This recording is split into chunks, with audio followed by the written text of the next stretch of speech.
we doing today? We're talking about living in a vehicle, right? Showing people how to do that. That's what we're doing today on Chasing the Sun. Hello everyone, welcome back to another episode of Chasing the Sun, the YouTube channel, my YouTube channel. I'm Eric Hobaugh, the channel where we talk about van life and RV life. And today we're going to talk about just the simple act of living in a vehicle. You kind of start where you are, and as I'm starting out my YouTube channel, we're going through some hard economic times. I do think there's millions and millions and millions of people who watch our lifestyle and the YouTube videos and kind of dream a little bit and pine for that. But as our economy slows down, I think there's going to be more and more people that are forced into this lifestyle. And so I think this is a timely video. Whether you've watched, Adventure Van Man or Bob Wells or Chrome, they all have given us some really good insights and thoughts and ideas about van life. And I know, like I said, there's millions of people watching these videos. So I thought today was a good opportunity to share some of my thoughts. The first question is whether you've been thinking about it, or whether you've been planning, or whether you're just, quite honestly, you don't have a choice. Where are you at? Like, did you lose your job? Are you getting ready to lose your apartment? Are you out of money? Do you have time to plan? And if you have time to plan, then that's a good thing, obviously. Save a bit of money, choose your vehicle. But if you are going into a scenario, or you already are in a scenario in which you're homeless, you got to get going, obviously. And the number one way to do that, I think, is to hop into a vehicle. If you have a car, there's a million videos out there about that. I'm going to show you some tricks in how to do that easily enough and inexpensively enough and safely.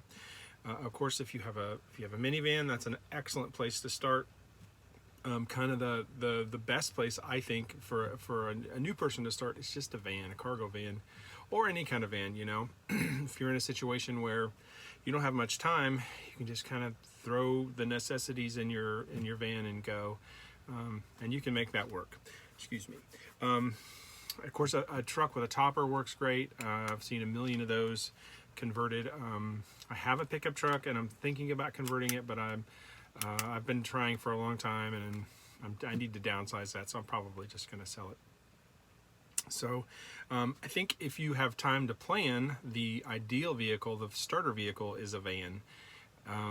There's just so many different ways that you can, like I said, you could just grab some bed sheets, your clothes, some food, and just kind of roll out down the road in an emergency.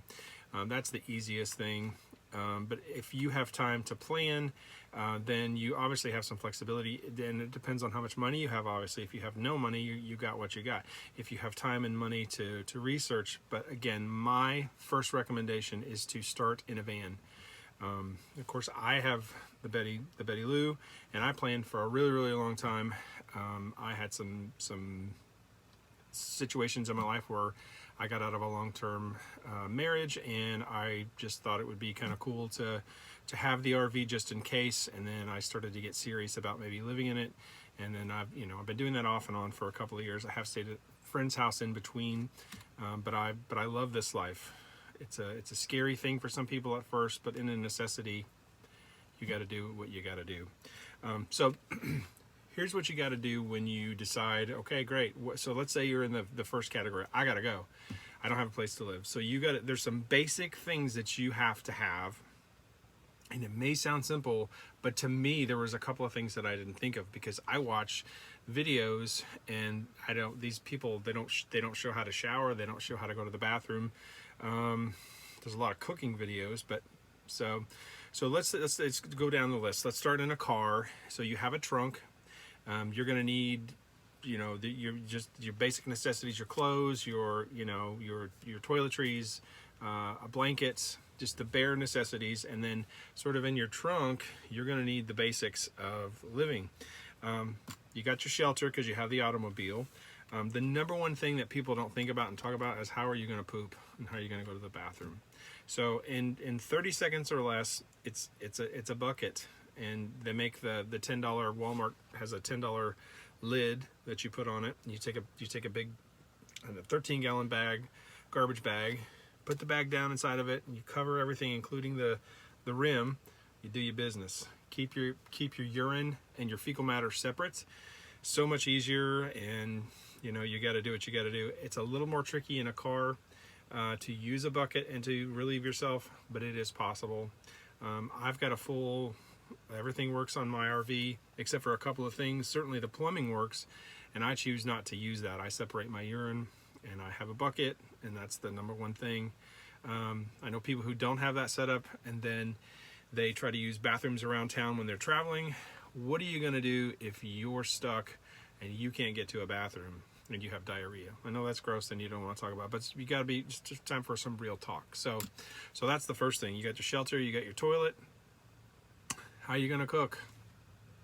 You know, generally, if you're wanting to move into a vehicle of any kind, you're probably not a millionaire, so you probably cannot eat out 2 or 3 times a day. I don't eat out once a month. I don't have the money, and it saves money and time, and I like to eat better than that. So you're gonna need to learn how to cook in a vehicle. So in cars are a little bit more tricky. If I lived in a car and I had a little Coleman little butane stove, they're small, they're $25, you can't hardly break them. I would invest in one of those. And then for my meals, I would you know, go somewhere, a park or a parking lot, cook on the back of my trunk. That's not sexy, but it's a way to live. And of course in a big RV, I've got a stove and everything. That's kind of it's like a house. But I also just bought I think I showed this in an earlier video. I've got a 2-burner Coleman that I'm going to crank out and show you guys how to set it up and how to cook on that. Those are amazing as well. And there's really nothing you can't do on those that you can do at home. So shelter, toilet, how you're going to cook. The most important thing after those things is having heat. You know, having heat in a car is a little bit different than having heat in a van. And everybody, if you've watched any of these videos, there's this thing called Mr. Buddy, and that's really cool. It's small, it's efficient, it's almost too hot. You got to make sure about your CO2 sensors. I have 2 of these in my rig. That's my thermostat, which I recently changed. That's a CO2 sensor. If you're running any sort of a propane or any sort of a heat source that's not electric, you need one of those. Like I said, I have 2. So Mr. Buddy will work. You can, if you live in a small car, you can run the engine, but it's it's not very cost effective, and you got to make sure that you're ventilated well. So there's that. I think sometimes people are like, well, it's the summertime, I'm doing this in the summertime, and I won't really need heat. Well, man, you know, 78 degrees here yesterday, and then last night it got down to like 40. So you definitely need to consider that. That's a huge consideration. How are you going to clean yourself? Man, oh man, oh. That's a tricky one. If I lived in a car, you know, it kind of is what it is. Baby wipes, you know, that's it. You got to figure out how to take a shower. Gyms, you know, everybody knows about Planet Fitness. That's the best thing to do if you're going to travel. It's $20 a month. They have wonderful, usually new, you can go anywhere. I actually plan trips around Planet Fitness. I know that's crazy, but I try to work out every day to stay in shape, because as a 51-year-old guy, I don't want to get too bad out of shape. It's pretty easy to do. And showers. I get a shower every day, and it's $20, $22 now for the Black membership.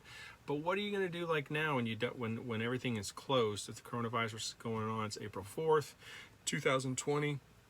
I set up my baby wipes, and it's a little different here because I carry 50 gallons of water. So what I do is I heat water or I can plug in my propane water heater, but that's not working. That's the only thing I need to fix in my rig.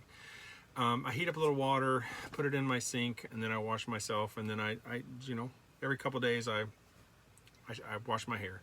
But if you live in a car, it's a little trickier. If you live in a car today and you're trying to go to Planet Fitness, that doesn't work. So you got to get baby wipes, and you know, maybe you can take a shower at a friend's house. That's you're really limited. And of course, the van, same ways here. You do it. And I'm gonna show some specific videos, 3 or 4 different ways to get showers and clean yourself on the road. Place to park, boondocking. If you don't know what boondocking is where you can park pretty much anywhere that it's safe and you go undetected. It's called stealth camping or stealth parking. It's very hard to do in my rig, which is big, but if you have a car or a van, it's very easy to do. You just have to be quiet. If you have a dog, you have to take them out where you're somewhere else, and then when you finally park, you have to stay and be quiet. Keep your lights off. I've done this literally hundreds of times, even in my RV, and I'm pretty smart at that. There's going to be tons of videos like that. Kroger's are good. Walmart used to be good. That's about over. You can stay at some states. You can stay at RV parks all night, or rest areas overnight. Again, there'll be I'll have plenty of those videos. There's a million of those out there, so you know it's free parking. And that's kind of it. So you got your shelter, you got your toilet. How you going to cook? How you going to keep clean? And where you going to live and where you going to park? And that's kind of it. So in a nutshell. So again, with the economy, I thought this was a timely video. I hope that helps you guys. If you guys have any comments or concerns or questions, drop them down below. Don't forget to hit like and subscribe. And I so appreciate you guys watching these videos. I'm so sorry that I've just kind of sat around in my RV because I can't travel. It's the coronavirus, and they have the travel ban, and I can't really go anywhere. My favorite part of the videos that I watch is kind of the travel part of it, and I love to travel. I've been traveling my entire life. I'm good at it. I love it.